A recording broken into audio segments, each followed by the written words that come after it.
मोठी बातमी येते। देशाचे केंद्रीय पर्यावरण राज्यमंत्री अनिल दवे यांचं आज निधन झालंय। पंतप्रधान नरेंद्र मोदी यांनी ट्विटरद्वारे त्यांना श्रद्धांजली वाहिलेली आहे। प्रशांत कदम आमचे प्रतिनिधी आपल्याला अधिक माहिती देत आहेत। प्रशांत, काय अधिक अपडेट्स या संदर्भात?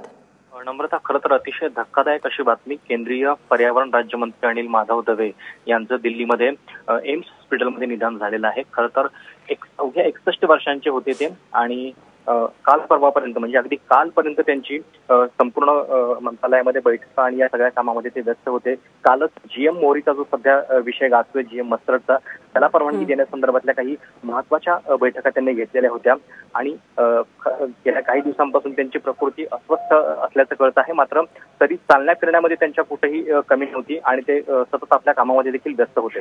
काल जेव्हा त्यांच्या छातीत दुःख लागलं तेव्हा त्यांना दिल्लीच्या एम्स हॉस्पिटलमध्ये दाखल करण्यात आलेलं होतं आणि आज सकाळी थेट पंतप्रधानांच्या माध्यमातूनच ही बातमी सगळ्या देशाला कळाली। कारण पंतप्रधानांनी स्वतः ट्विट केलं आणि ते सांगितलेलं आहे की अनिल माधव दवे यांचं दुःखद निधन झालेलं आहे। त्यांच्या जाण्यानं आपली वैयक्तिक हानी झाली असं पंतप्रधान नरेंद्र मोदी यांनी म्हटलेलं आहे। शिवाय काल रात्री देखील आपण त्यांच्याशी एका महत्त्वाच्या विषयावरती बोलत होतो, याची देखील आठवण नरेंद्र मोदी यांनी सांगितलेलं आहे। अनिल माधव दवे हे मंत्री होऊन खरं तर अजून 1 वर्षही झालेलं नव्हतं। मागच्या वर्षी जुलैमध्येच त्यांना केंद्रीय पर्यावरण राज्यमंत्री पदाचा कार्यभार सोपवण्यात आलेला होता आणि त्यांचा जो आवडीचा विषय आहे, ज्या पर्यावरणाच्या क्षेत्रामध्ये त्यांनी मोठं काम केलेलं आहे, काही पुस्तकं लिहिलेली आहेत। शिवाय नर्मदा म्हणजे ते मध्य प्रदेशमधले आहेत, उज्जैन जवळचं जे बडनगर म्हणून जे गाव आहे ते त्यांचं जन्म ठिकाण आहे आणि मध्य प्रदेश मधल्या नर्मदा नदीसाठी त्यांनी पर्यावरण विषयक फार मोठं काम केलेलं आहे।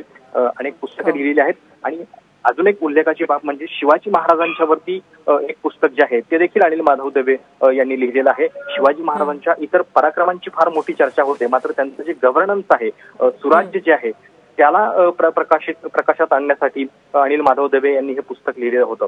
त्यामुळं अशा पद्धतीनं अवघ्या 61व्या वर्षी त्यांचं जाणं हे खरोखरच धक्कादायक आहे आणि पर्यावरण विषयक अनेक महत्वाच्या बाबींवरती गेल्या 7-8 महिन्यांचा जो काळ त्यांना मिळाला त्याच्यामध्ये देखील त्यांनी मोठं काम केलेलं होतं।